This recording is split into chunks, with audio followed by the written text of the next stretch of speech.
Okay so we have solved this question. तो ये वाला भी मैंने आपका चेक कर लिया। इसमें आ रहा है 10.0 माइक्रोफैरेड। बिल्कुल सही स्टेप्स किए आपने। और क्वेश्चन नंबर 2 का भी आंसर सही आ रहा है, विच इज़ 0.29 माइक्रोफैरेड। तो आपने इसकी जो यूनिट है ये लाजमी लिखनी है। सही। अच्छा, तो इसमें एक और चीज़ मुझे आपको बतानी थी, वो ये है कि जैसे आपके एसएलओज में तो ये है कि आपने इक्विवेलेंट कैपेसिटेंस निकालनी है, टोटल कैपेसिटेंस तो हमने निकाल ली। बट इफ़ दे आस्क कि आप हर कैपेसिटर का वोल्टेज भी निकालो और चार्ज भी निकालो, ठीक है? तो फिर आपने क्या करना होगा, तो आपने सिंपली क्या करना होगा, एक फार्मूला यूज़ करना होगा, Q equals to C V. ये फार्मूला आप यूज़ करोगे, ठीक है? इसी एक फार्मूले के थ्रू आप चार्ज भी निकाल सकती हो, कैपेसिटेंस भी और वोल्टेज भी। कैपेसिटेंस तो देखो हमने निकाल ली, हर कैपेसिटर की हमने कैपेसिटेंस निकाल लिया।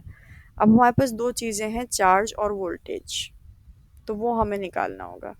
तो मैं ये वाला क्वेश्चन का बता देती हूँ, बाकी क्वेश्चंस का आप खुद कर लेना, ठीक है? अब देखो यहाँ पर इक्विवेलेंट कैपेसिटेंस क्या आई है आपकी, क्वेश्चन नंबर 3 का मैं बता रही हूँ। इक्विवेलेंट कैपेसिटेंस आपकी आई है 10.04 माइक्रो फैरेड। आपने इसका सर्किट नहीं बनाया आखिरी वाला।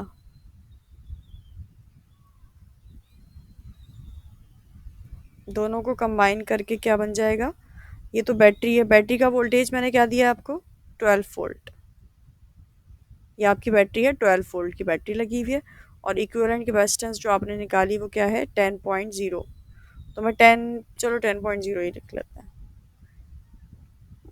10.04 माइक्रो फैराड, वरना राउंड ऑफ कर लेते हैं तो 10 आ जाएगा बस, ठीक है? अब इसमें हम ये वाला फॉर्मूला लगा देंगे, Q is equals to C V, तो क्या आ जाएगा, क्यू ई आ जाएगा। इक्विवेलेंट कैपेसिटेंस का चार्ज निकाल रहे हैं ना, तो Q E is equals to क्या हो जाएगा, सी ई और वी। तो चार्ज निकालो, इक्विवेलेंट चार्ज क्या आएगा, सी ई क्या है, 10 ले रही हूँ मैं, अब 0 नहीं लगा रही, 0.4 नहीं लगा रही। वोल्टेज क्या है, 12। 10 12 ज़ा 120 माइक्रो कूलम। माइक्रो कूलम क्यों लिखा, क्योंकि देखो 10 माइक्रो फैरेड था ना, तो मैं यहाँ पर भी माइक्रो लगा देती हूँ। इट वॉज 10 माइक्रो, तो 10 multiply by 12 is 120 micro coulomb. अब सी क्या है, coulomb, you know the unit of charge is coulomb, ठीक है? तो चार्ज की यूनिट लिखी है मैंने coulomb, micro coulomb. Coulomb is the SI unit, ठीक है? अब यहाँ पर हमें क्या करना होगा, ये तो हमने आसानी से निकाल लिया भाई, एक फॉर्मूला लगाया और इक्विवेलेंट चार्ज निकाल दिया। अब हमने क्या करना होगा, ये हमें उल्टा जाना होगा, बड़ा मज़े का हो जाता है ये। हमें ऑपोजिट मूव करना है। पहले हमने इक्विवेलेंट सर्किट बनाए सारे, अब हम ऑपोजिट मूव करेंगे चार्ज और वोल्टेज निकालने के लिए। ये जो इक्विवेलेंट कैपेसिटेंस है, ये कौन से कैपेसिटर से मिलके बनी है, ये इक्विवेलेंट कैपेसिटेंस किन कैपेसिटर से मिलके बनी है? आप बोलोगे C12 और C3, इन दोनों को ही पैरेलल कंबाइन किया तो ये बन गया ना।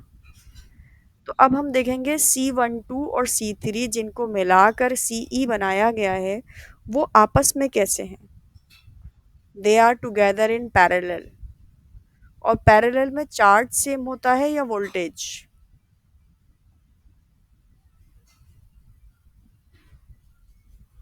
बताओ? पैरेलल में वोल्टेज सेम रहता है या चार्ज? वोल्टेज, भूल गई हो आप। पैरेलल में हमेशा वोल्टेज सेम रहता है। तो इसका वोल्टेज क्या है, सीई का क्या वोल्टेज है, क्या यूज़ किया है हमने, 12 वोल्ट। तो C12 का भी वोल्टेज यही होगा और C3 का भी वोल्टेज यही रहेगा। यानी मैं कहूँगी इसका वोल्टेज क्या है, 12 वोल्ट, और इसका भी वोल्टेज क्या है, 12 वोल्ट, ठीक है? दोनों का वोल्टेज सेम है, क्यों, क्योंकि सीई से जो मिलके बना है वो आपस में पैरेलल हैं। तो जो वोल्टेज सीई का है वही वोल्टेज इन दोनों का भी है। अब आप Q12 और Q3 निकाल सकती हो, मुझे Q12 और Q3 निकाल के बताओ, कैसे निकालेंगे? Q is equals to C V. C12 क्या है हमारा? 2.04। इसको मल्टीप्लाई कर दो 12 से। मुस्कान समझ में आ रहा है आपके? 12 मल्टीप्लाई बाय क्या हो जाएगा? 10 पॉइंट, नहीं, C12 क्या है? 2.04 है ना, तो 2.04 मल्टीप्लाई बाय 12 क्या आ गया? 24.48। क्या आ गया? 24.48 माइक्रोकूलम। ये क्या है? Q12। इसी तरह से Q3 कैसे निकालेंगे?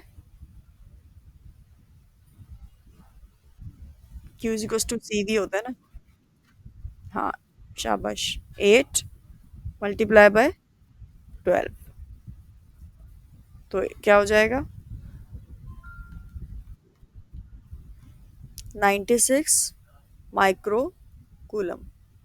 माइक्रो क्यों लगा रहे हैं बार बार? क्योंकि हम माइक्रो में ही सॉल्व करें ना, इसलिए। अब हमारे पास आ गया Q12 और Q3। अब Q3 तो हमारे पास आ गया, चार्ज भी आ गया, V3 भी आ गया। बट ये जो Q12 है, यानी C12, C12 किससे मिलके बना है?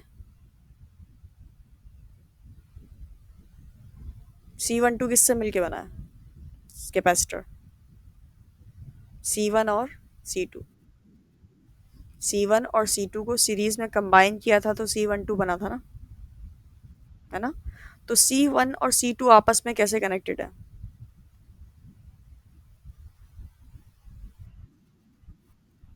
सीरीज में कनेक्टेड है। सीरीज में चार्ज सेम रहता है, वोल्टेज सेम नहीं रहता, चार्ज सेम रहता है। तो जो C12 का चार्ज होगा ना, वही C1 और C2 का भी चार्ज होगा। हमने क्या किया, रिपीट कर रही हूँ, सुन लो। C12 हमने देखा कौन से कैपेसिटर से मिलके बना है? आपने कहा C1 और C2। फिर हमने कहा C1 और C2 कैसे कनेक्टेड है? सीरीज में कनेक्टेड है। तो C12 का चार्ज जो भी है, वो C1 का और C2 का दोनों का चार्ज वही रहेगा, क्योंकि सीरीज में चार्ज सेम होता है। यानी Q1 का चार्ज क्या आएगा? वही जो C12 का चार्ज था। कितना?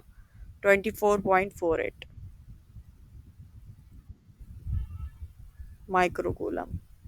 ठीक है। इसी तरह से Q2 वही हो जाएगा ना, 24.48 माइक्रोकूलम, क्योंकि सीरीज में चार्ज सेम होता है। अब आपके पास Q1 नोन है, C1 नोन है, V1 निकाल सकती हो। V1 कैसे निकालोगी? V is equal to Q upon C। ठीक है, चार्ज को कैपेसिटेंस से डिवाइड कर दो। इसी तरह से V2 भी निकाल के बताओ मुझे।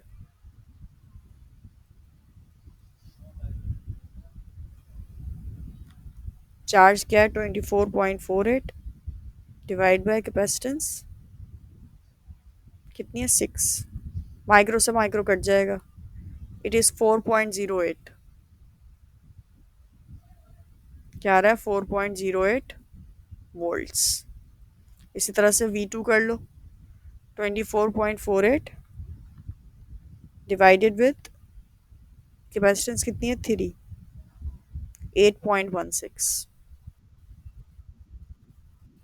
8.16 वोल्ट। ठीक है।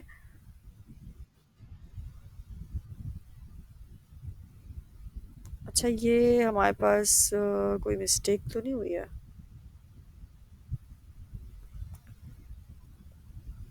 नहीं, सही हुआ होगा। सही है। हमारा वोल्टेज, बैटरी का वोल्टेज कितना था? 12 वोल्ट। वेरिफिकेशन ये है कि V1 और V2 यानी पूरा इन दोनों के वोल्टेज को ऐड करूंगी तो कितना होना चाहिए?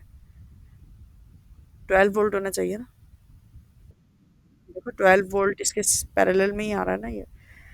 तो V1 और V2 को ऐड करूंगी तो 12 वोल्ट आना चाहिए, दोनों का मिलाकर।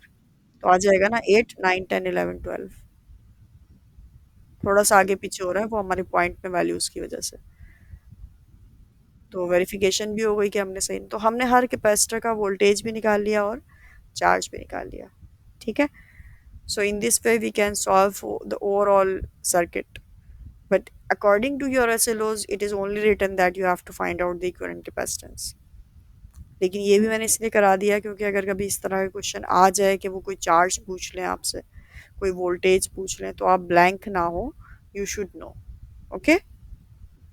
तो एक का मैंने करा दिया, आज हमने 3 क्वेश्चंस करें।